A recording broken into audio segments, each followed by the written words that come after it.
Warangal తూర్పులో political heat peaks కి చేరింది. కాంగ్రెస్ నేత కొండా మురళి వర్సెస్ బీజేపీ నేత ఎర్రబెల్లి ప్రదీప్ రావు మధ్య డైలాగ్ వార్ మొదలైంది. కదంతా 70 కోట్ల చుట్టే తిరుగుతోంది. 16 ఎకరాలు అమ్ముకొని ఎన్నికల్లో 70 కోట్లు ఖర్చు పెట్టామని కొండా మురళి బహిరంగంగా చేసిన వ్యాఖ్యల్ని సీరియస్ గా తీసుకున్నట్టుంది బీజేపీ. ఈ విషయంపై ఎన్నికల కమిషన్ కు ఫిర్యాదు చేస్తానన్నారు ఎర్రబెల్లి ప్రదీప్ రావు. 70 కోట్లు ఖర్చు పెట్టినా అని ఎవరైనా చెప్పగలరు? చెప్పిండు అంటే అది తప్పే కదా, ప్రజలను కూడా అవమానించినట్టే కదా.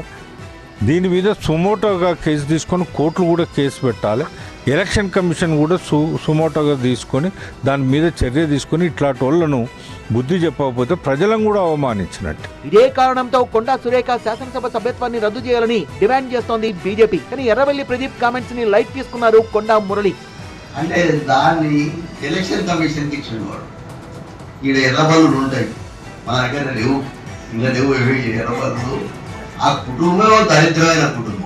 ఎర్రబెల్లి కుటుంబమే ఒక దరిద్ర కొట్టు కుటుంబం అంటూ రివర్స్ అటాక్ చేశారాయన. ఈ సందర్భాన్ని బట్టి తనన్న మాటల్ని ఎలక్షన్ కమిషన్ కు ఎలా ఇస్తారని ప్రశ్నించారాయన. మొత్తం మీద ఈ 70 కోట్ల లొల్లి వరంగల్ పాలిటిక్స్ ని హాట్ గా మార్చేసింది.